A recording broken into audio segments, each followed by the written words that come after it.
We're here in Pottawatomie County, Oklahoma, interviewing Floyd Akin Jr. Along with his wife Verna, and we're here as part of the Oklahoma Centennial Farm Families Oral History Project, and we're going to talk about the Bradburn-Akin Farm today. And Floyd, let's begin with you. I'd like you to tell me how your family came to Oklahoma. Well, my grandmother on the mother's side, they came from Texas up here. And my grandfather, Joe Bradburn, I really don't know where he came from here, but anyway, they were here in about 1896, about the year that most people around all this country here came here about in 96. And that's when he purchased part of the land here, of 40 acres, in 1904. And there was other relatives that owned land around adjoining this 40 acres. And he bought those out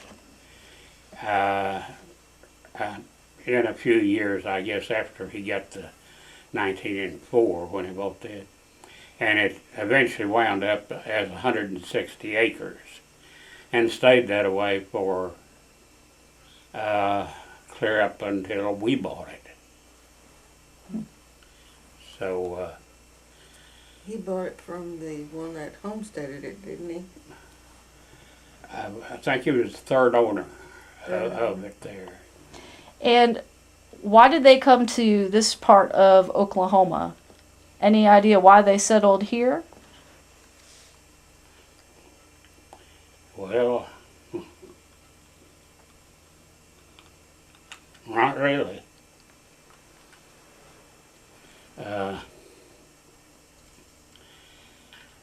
I don't really know why they came here, but at that time, even my father's folks came here.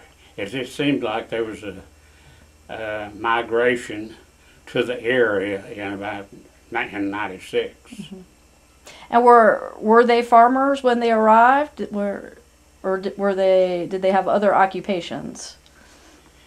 My grandfather on my mother's side, Joe Bradburn, he was kind of a cow buyer and such as that. And farming has been with both sides of the family, my father's side and my mother's side both, farming at that time. And it was small areas that they had. There was a lot of people only had 40 acres of land that they had to live off of or exist on.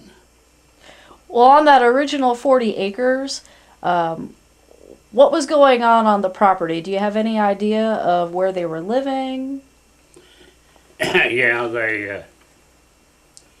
the 40 acres that they bought, there was a house in the northeast corner of what be the 160 later. There was a house there, and then when they got the other land, they built this old house over here that's just north. That's where I was raised in. And they had two sons that helped build the barn, and I'm supposing the barn was probably built in 1906 or 7, somewhere along in there. And my grandfather and those two boys built that. There was also silos over there, and the concrete base is still over there, north of the old barn. It was, I never saw them or anything, I never did hear anybody say, but they were built out of two grooved 2x6s, and how it was built I don't know. I guess they used as concrete base and built up, and I don't know how long they used the silos, but they tore the silos down and built the old farmhouse that's over there, and the walls and such as that is that grooved 2x6s that came out of the silos. So it was pretty solid walls that they were building, and the house probably was built somewhere about 1895, 6, somewhere along in there probably. No, it would have been after 2004 or 1904. Yeah, the house was probably built in about 07 or 8. Mm-hmm. Okay. What crops and livestock were what was the operation on the property? At the time then, they was farming. They farmed quite a bit of it, and had a few cows. Of course, it's all done by team, and the land is, of course, uphill, and it's pretty red, and wasn't too good a land. But they had some cotton and corn and high gear and stuff to feed what cattle they had. Normally they didn't have very many cattle, and had that for the feed for the winter. And where would they take their crops to market? Well, all they ever had to sell was cotton. Okay. And they would take it to Maud, to gin and Maud. Mm-hmm. And they didn't have really anything else to sell. Mm-hmm. Everything, just like they always had some chickens, but you took the eggs and you took them to town, you swapped them for groceries. So actually wasn't any money changing hands, it was just swapping. Did your grandparents have jobs off the farm, or did they work solely as farmers? Practically all this farming, he as I said, he was a cow buyer. Right. And then in 1903, there was a telephone exchange that was put in. Remus Rural Telephone Company was put in 1903, and then he Joe Bradburn, took it over in 1912, and they operated the telephone exchange out of the old farmhouse, the one that's there now. Pretty cool. And switchboard set in the corner, and my father or my mother and her mother was the operators. That's the switchboard that was over there. We still have it. It's in our son's Yeah. office in Shawnee. Oh, neat. That's neat. And they operated the telephone exchange, and at one time had about 125 subscribers. Really, they never made anything much out of it. They kept it, my grandfather, they kept it until 1926. And in 26, they went to Steamboat Springs, Colorado. And at that time, there was a house across the road from our house here now, an old house there that we lived in. So when they moved out, we moved over there to the old farmhouse there. And my mother operated the telephone exchange then, really from 1926 to 58. That's when they sold out. And it was never. It was more of a. It's more or less for community than it was money. They never made any money out of it. Telephones were 50 cents a month, and a bigger part of them never did pay even the 50 cents. They were like that one on the wall back there where you turn the crank. And a lot of times they lost money because they had a line from here to Maud to the Exchange Southwestern Bell, had one line there. Well, anytime you wanted to call out, you had to go over that line to Maud, and they got wherever you wanted to go to. Locally, of course, it was the same thing as two shorts and long, or whatever ring was. If that ring was on there, it might be yours. And but it was just more donation to the community than it was anything else. And I had two sisters that helped out some after they got big enough to help out with. It wasn't very busy at all, but you know, it tied somebody down most of the time.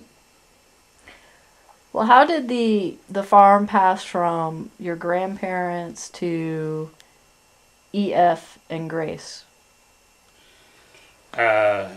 Inheritance. The 160 acres. There was 5 children of Joe Bradburns involved there. So the folks moved over there, and it still stayed in the family with the heirs there until about 1960. And then I bought the other heirs out, and then in 63 is when we built the house here. And of course, I was working at Centennial glass plant at St. Louis, and as far as any farming, there wasn't any farming took place with my part of it, just grass and cattle and pasture. And it stayed that way ever since. They always had a huge garden and a truck patch down in the bottom, and you know, little patches here and there. There was work done around here. We've heard that phrase used before, a truck patch. Can you tell us a little bit of what that is? They truck it out of there and sell their produce in town. Okay. Or swap with their neighbors. When you killed a hog, you didn't have a deep freeze, so you shared with your neighbor, and they did the same with you, and it worked out all right. And everybody had time to visit and sit on the porch and wave, and it's a different world today. And we never did get electricity over to the old house until the early 40s. So we never had electricity at any time. And of course we had wood heating, and we were always real good at not having any wood up at night for a bad spell. You'd have to go out and cut the wood when it's snowing on the ground. Well, tell me a little bit about your parents. Well, my father, he worked in the bank at Maud. He went to college in Oklahoma City up there for a little while, but he worked in He taught school too. well, after he worked in the bank, he taught school, and he didn't have all of that. He didn't have all of that education and all. He graduated from high school, and the county superintendent asked him to go over and teach his little school that adjoins us 2 miles over here called Driven Springs. And the county superintendent went to him and asked him to teach over there.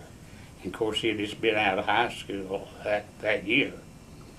He said that there was, of course, it was 1st to 8th grade, and there were several boys in there that was bigger and older than him, but he never had any trouble. The superintendent told him, said, go down there, and if you can't have anything but just order and all, just have order and that's it. But he said he never had any trouble with any of them. And my mother, of course, housewife, and of course she was busy at that time too, you know. How many brothers and sisters did you have? I had 2 sisters and a brother. Okay. And were they still very involved in the farm operation, even though your father had jobs elsewhere? No, he never worked anywhere. Of course, he run the telephone exchange, you know, keeping it going, kind of. But he didn't have a job anywhere outside after he quit teaching. Okay. So he was all farmer after he quit teaching. That and what we did is raise most of the stuff just for the cows that we had, and we never, as milk cows is all we had, and it wouldn't be over 4 or 5 milk cows at a time. Okay. Of course, you milked and took the cream to town and sold it, and sold the eggs. Eggs is the same way. My mother always had about, 30 or 40 chickens, and had take on Saturday, take the eggs to town and swap out for groceries. So it wasn't any money changing hands. It was more barter than it was anything else. Did what you were growing change when your parents started becoming more involved in the farm? Were you still growing cotton? When I was small, we raised some cotton and corn and some high gear that feed stuff. And cotton is the only thing that we ever had to sell, and we took it to mold to the gin. And that's really the only sales that we had, because we used the corn and everything else, had some hogs, and we used everything we raised as feed. You're sustaining the farm itself and sustaining the family. Just no money involved, but just a living. Did you help pick cotton? Yeah. Did you help pick cotton? Yeah. I picked like everything, but I could never get very many pounds of it. Except get your fingers all skinned up. Well, what were some of your chores growing up? What would you have to do to help out? Well, I had to milk all the time, and I plowed some. Of course, you walked with everything except at a cultivator. If you're on the cultivator, you got to ride. And we never did have but one team.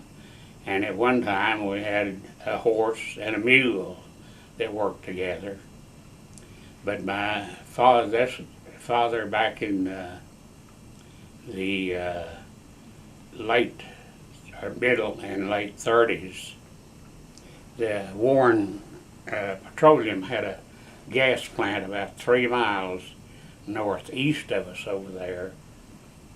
And they always blew a whistle at 8 o'clock, 12 o'clock, 1, and at 5. My dad bought a big old team of horses that had worked in the oil field all the time. They were big outfits. One of them died, but one of them could pull a turning plow as easy as not, as big as they were, you know. But you could be a plowing with that rascal, and at 5 o'clock, when they blew that 5 o'clock whistle over at that Warren plant, he stopped right then, and you couldn't make him work anymore. He knew what that whistle was. And you just well to unhook him and bring him to the house, because he was done. But I thought that was really something that he remembered that, but just the minute it blew, he stopped.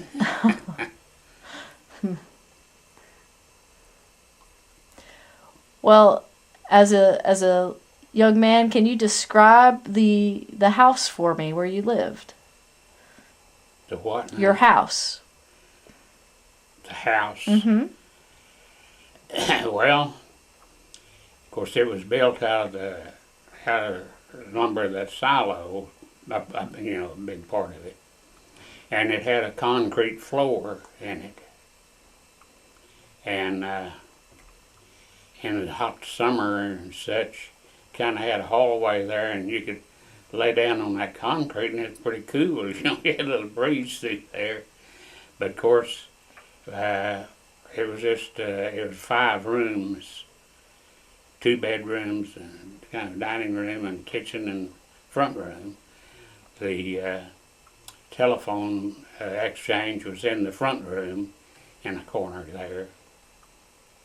And of course, we didn't have any radio or anything at all until kind of the middle and late 30s. We had no radio then. Never had And it was water. a battery. Mm-hmm. You'd take that battery and you'd have to take it to town, get it charged, 50 cents, and then bring it back and run the radio until it run down. So you had to be kind of careful with your radio, how much you used it. Where was your bedroom?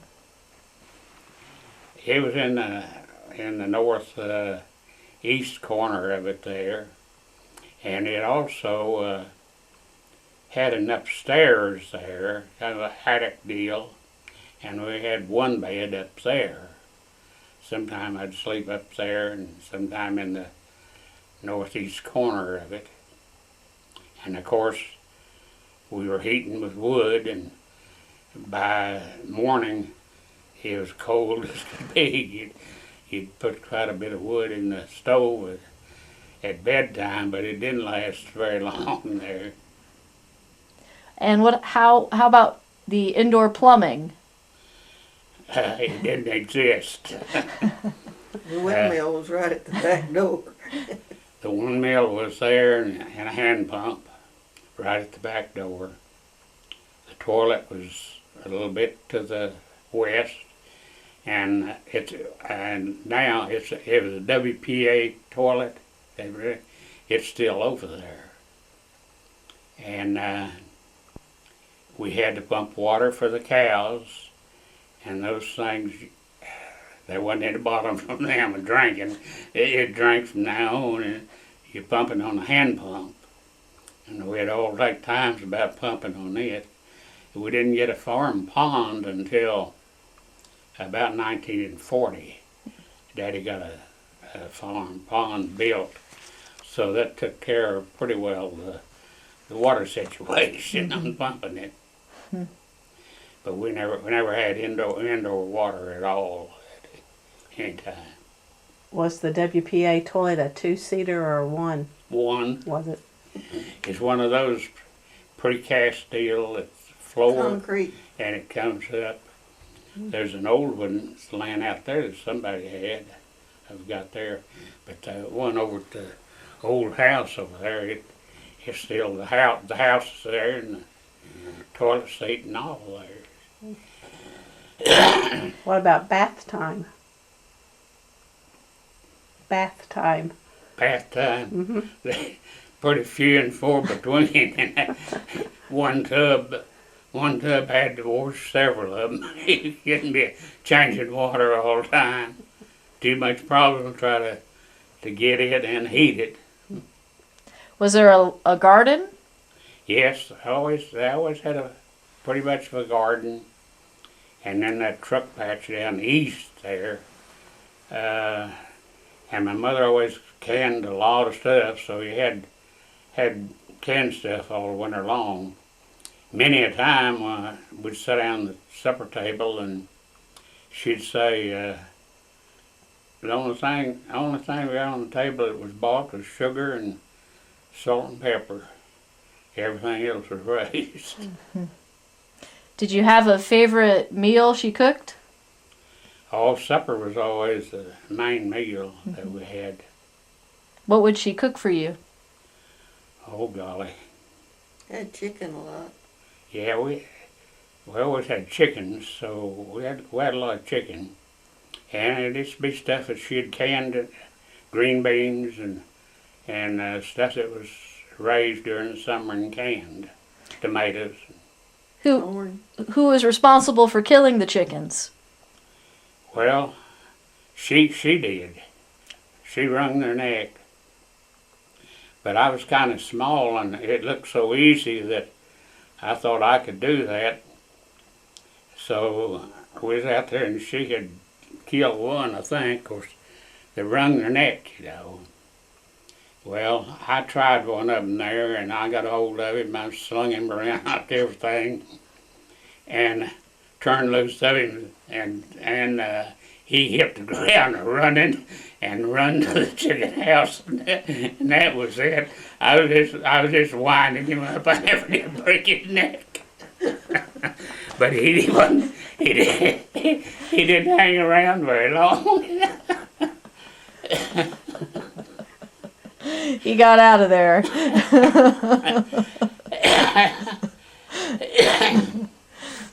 Well, you mentioned that a lot of farming, especially in the earlier years, were done with a team. At what point did you get a tractor? We didn't. Did you ever get a tractor? Ever get a what? A tractor. Doctor. Tractor. Tractor. Tractor. Oh, Yeah. Lord, no. No, never had a tractor on there until after I bought the place over here, and I've been in the late '60s. Wow. That's first tractor, and I still got it. But with the tractor, really all we ever did with it was brush hog, because there wasn't any plowing. We didn't plow with it or anything. Didn't use it for farming. It was mostly clearing. Okay. Well, let's back up. When were you born? What year were you born? 24. 24. And you You can add that up. and you graduated high school? At Maud, both of us graduated at Maud at high school. 1930. 42 is when I graduated, and of course got right out of it into the Army. And I'd never been away from home a day in my life. I was inducted on my 19th birthday, February 3rd of 42. And I spent 3 years in the Army. I was gone from home 30 months before I ever got to come home. And I never had a furlough at any time. It was just a weekend pass is all that I had then. And it always seemed like everywhere I went, I was lucky. I went into radar. And at that time, they said, "You're in radar." I'd never heard the word. I didn't even know what it was. And I was down at St. Petersburg, Florida. They had a school down there. And of course, it was top secret. You wasn't supposed to even mention the word radar anywhere at all, and such as that. Well, we had about a 2-month school down there.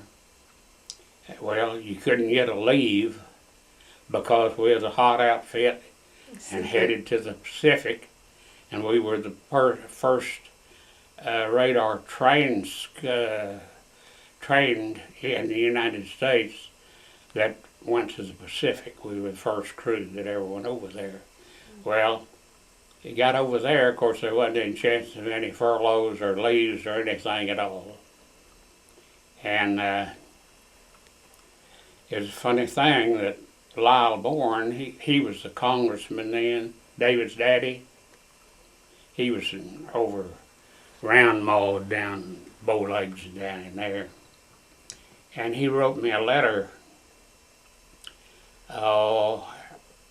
after I was overseas, and just wanted to know how things were and how things were going and such as that. Just more or less a questionnaire about it. Well, I answered it, and he turned right around and sent me another letter, and we wrote back and forth quite a bit. I have probably about 15 letters from him. And in 45, I wrote a letter and I asked if he had any vacancies for West Point or any of that. Well, I got a letter back and said, well, at that time he didn't have any vacancy. Well, it wasn't but 2 or 3 weeks later, I got a letter from him. He said, I found that I've got a third alternate appointment to West Point, and I've already put your name down. And I hope this agrees with you. And Lord, me over there for 30 months and not ever seen home, and knowing that he was going to come back to the States, you didn't have any question about that. And the next day or two, they had me on plane and came to San Francisco, and then on train and to Ithaca, New York, to Cornell University. They had a prep school going. It was already in progress, so there wasn't any chance of chance of a leave or anything of that sort. So after that school, actually wound that school up, they sent us down to West Point, and I was down there about 6 or 8 weeks taking tests and physical and mental tests, all. Went to a heck of a rigmarole down there. And I didn't have there wasn't an opening in what I was sent up there for as third alternate. There wasn't an opening that came up. So they took all of those people there, and of course there was a lot of them because there was about four people to fill one position. And man, they were particular too. If you had lost 3 teeth, you couldn't get in. And I had 2 teeth missing. And but they were really strict. And I went down to West Point, and I saw pretty quick, man, it gets stricter down here yet too, And they took all of us and sent us to OCS. Well, the colonel that interviewed me, of course, had all my records, and you had choices. And he said, son, you haven't been home since you went in the Army. And I said, no, and that's 30 months then. He said, how far is Fort Sill from your home? I said, about 110 miles. And he said, I think it'd be damn nice if you was down there. The next morning I was on the train headed to Fort Sill.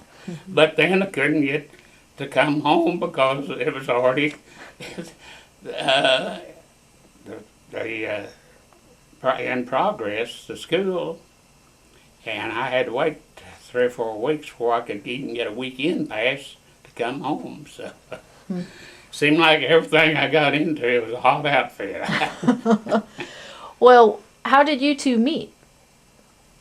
Well, I lived in the same community south of here, and the school was the center of the society in the country, and we knew each other from the school, and not well. I just knew who he was until he came back from the Army, and then it was a different thing.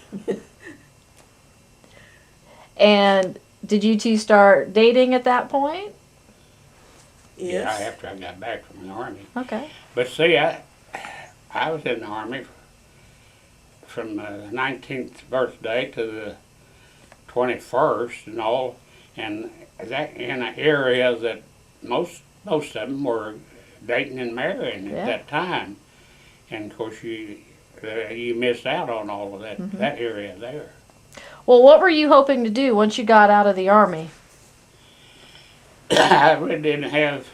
I had the opportunity to go to college, 4 years of college. But a brother-in-law of mine said that he said, well, they was doing some hiring down there at that Centennial gas plant.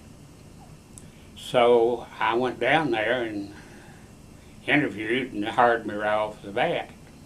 The first job that I ever had, first time I ever even applied for a job, and I went to work there in, it would have been 45, December of 45. And where were you based out of? Right here. Okay. St. Louis is where the gas plant was. Well, a gas plant doesn't move. Production moves. You move around quite a bit. Gas plants don't. But I went to work, and they said, I don't know why you want to go to work here. We're going to shut the thing down any day.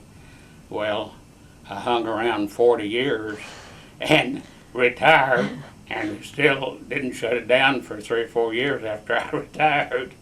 But I worked out of Seminole and St. Louis both. Okay. And when did you two get married? 1947. Okay. And after you got married, where did you live? We lived at Dripping Springs, and we was talking about a while ago over there that we bought the old teacherage and lived there 15 years, and then we built this house, bought this land, and moved over here. Okay. We had 3 boys, and they were raised pretty well over there. And of course, they helped here after we moved over here too. Well, when the farm came into your hands, did you make any changes? Did you do anything differently? Really, you know, when we bought it and moved over here, there wasn't anything but pasture anyway, and we had cows, and that's all we ever had. We didn't, as far as any, had a pretty good garden at that time, but farming never did do any of it. This pasture. Okay.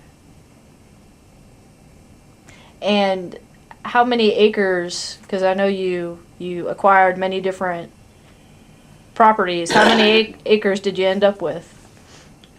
The Bradburn place was 160 acres, which we bought the heirs out, and then I bought a 80 and a 50 that joins it, so it's 210 acres now. Okay. And it's been that since probably about 70. So it's been 210 acres then. So what's happening on the farm today? Are you still running cattle? No, too much of a chore for me. But I leased it out, and neighbor over here has cattle on it. So but I haven't had any cattle now in 4 or 5 years. I got afraid that, you know, they're gentle and all, but feeding them all, you get knocked down such as that, and I was afraid I was getting more feeble along anyway, and afraid to get a hip broke or something. decided the best thing to do is get rid of the ones I had and lease it out then. Any mineral rights? Yes, we, under the 160, I think there's 4 acres. It's they've drilled some wells. That is after the heirs sold everything. There was a well drilled while it was still 160 and owned by the heirs. Well drilled over there, and it was a pretty good well, and they got a little royalty money there. But our part now is down to nothing. We had a huge pond built. There's a picture of it. And we've sold water out of that pond. It's better than an oil well. Wow. Yeah, it's a large pond. It's probably 2.5, 3 acres when it's full, and they've done a lot of drilling down around here and sold frack water and drilling water for it, you know. Was there ever a time when you thought you would lose the farm? No. No. Well, were you involved with FFA or 4-H? 4-H. Right. Was in 4-H when I was in grade school, but that was the only time. And were your boys? Yeah, they, I see, Gary was in 4-H quite a bit, and FFA, wasn't he? Yeah, he raised some calves and showed them at the county fair and like that. We have 3 boys. One, the oldest one, he graduated from East Central Ada, taught, and only retired last year. The middle boy went to Weatherford to school some, and they went to some school in New Mexico, didn't they, out there a little bit. I don't know that he ever didn't get a degree or anything in anything, did he? I don't know. He finished. I'm sure he got a degree, but I don't know what it was. And he went to East Central first, and then he wanted to be a pharmacist. And that's why I went to then Weatherford. he fell in love and got married, and he just wanted out of school, and he went to Weatherford. The youngest boy, he's a OU graduate, and He's an attorney. he wanted to be a lawyer.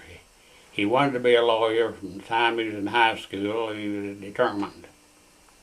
Well, he graduated from OU. Of course, could go to law school at OU, but the professors there told him, said, "Why don't you try to go to Texas Law School?" Said it's the best law school in the area at all. But see, Texas has a ruling that only 15% of people can be out of state. So And you have to he be sent all of his material to Texas down you there. have to be in the top 10% of your class from OU to even be considered. So he sent this material to Texas, and he got a letter back, and they said, you can consider yourself mighty lucky that we will accept you. So he went to school, law school at Texas. And while he was going to school, he was working for a firm there too, some. And then he worked for them for a good while, then went out on his own, then decided to move to Steamboat Springs, Colorado, and he operates from there and has a law office in Austin. And also in Denver. Yeah, And that's where your grandparents went to? yeah. What I don't was know whether that had to do with it or not, but He'd been They out liked there it. with us when he was still in high school. I don't know, they liked to ski, and I don't know why, but they settled on living out there. Well, I- what I- took your grandparents out there? Well, Why did they go? Why did they go? why did they go? My grandfather, Joe Bradburn, had a brother that was at Steamboat Springs, Colorado, and had a Ford agency out there. And my grandfather was kind of in poor health, and they decided to go out there, and they bought a standard filling station and operated it for a good many years. And I think it was in 31 when he died. And I don't know whether that is why Rick, our youngest boy, went out there or what. But you can call him. But he answers all the time. But they communication back and forth, Austin and him, and he went to some of his clients and asked, if he went out on his own and also that far away, if it mattered. And they said, we don't care where you're at, just so you do our business. We don't care where you go. So he's been real successful out there. And your grandparents went in the 30s? In 26. 26, so before the Depression. They were out there in 26, and I think he died in 31. And he had two sons, and they operated the station there for several years, and eventually moved back here in the latter part of their life. Well, how have your neighbors changed through the years? There are not very many anymore. Kind of few and far between. This man he was talking about up here, Jigs Pratt, he's the only old neighbor that's still here. The good ones down here, their family's been here forever, but most of the rest of them are somebody new, and there, like I say, there's not very many of them. And there's some that live not too far down there that I don't even know who they are or where they work or anything at all. It's so much different than when I was smaller and all. We had, of course, a grade school named Remus down here, and that's where both of us went to grade school. And at that time, the school was pretty well the center of the whole community, and they always had something going there. And you knew the people around, was acquainted with them. But this day and time, it's just there's no contact whatsoever with the neighbors hardly. And the town of Maud has changed a little bit too, I think. Oh, Yes, it's gone like a down. ghost town. In 29, when the boom was here, they said that Maud was 10,000 population. And We moved here in 1935, and it was still a good town then. There was my dad was working for the Chevrolet agency, and there was a Ford agency and Plymouth, I think. And it was a good town. They had 3 or 4 drugstores and lots of grocery stores. And it's just nothing left. Even our grocery store quit. There's a dollar store and 2 gas stations and the bank. And that's about it. The post office. That's about it. back in 1893, there was a town of Remus. It's only a quarter of a mile south here. And of course, my folks remembered it. And at one time, they had 3 doctors there, and several stores. Lodge. And the second Masonic Lodge was there for the county here, for the area. And after the railroad came into Maud, then everything from here went to Maud then. So it was about, I think in 1908, it pretty well wiped out the town of Remus then.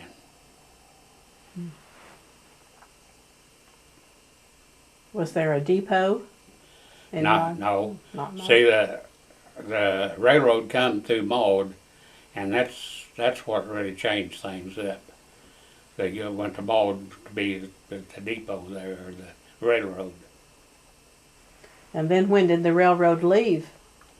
Or is it still come through? No. No, it's been out. Gosh, Before you were in high school, or was it No. still here? No, just maybe 10 years ago. how many? 10. Oh no, further than that. I'd say 30 years that there hadn't been any. You know, they pretty well cut everything off from about Shawnee back to the east. That cut everything off there on the railroad. They still operate some from Oklahoma City to Shawnee, but that's as far as they go. There's always been talk about trying to extend it to Wewoka, but whether it'll ever exist or not. We talked a little bit about work when you were younger. What would you do for fun growing up? Oh, of course, when I was growing up, Saturday night, everybody went to town, and you had to get there early to even get a parking place on Main Street, and everybody visiting with one another. But every Saturday night, well, you could count on that. There was And a movie theater in Maud at that time. yeah, there was at one time, I guess, 2 or 3 movie houses there. And and then there was the communities that had pie suppers and different things going on in the community itself. Well, how would you get to school? Well, I walked down here about a quarter of a mile, and now this is high school, and met the bus down there.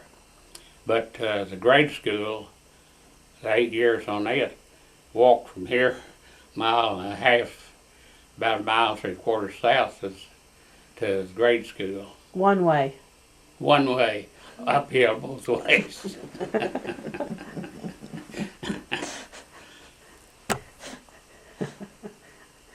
But I didn't think anything about it, but the old roads then were no gravel. And this red mud out here is the worst that I ever saw. It's just like bubble gum. You get on your feet and it just keeps it balling up more and more and more. And you have to put up with that every time it rained, and it was a mess, I'll tell you. How often would you get new shoes for school? Oh, usually about once a year you'd have one. When I was pretty small, these booties come out, you know, the place up to there. And I was dying for a pair of them. But I had to wait, I don't know how long. I think they were about $6 or $8, and we never did have the money to buy them there. But I always wanted those booties, but I finally got one pair of them.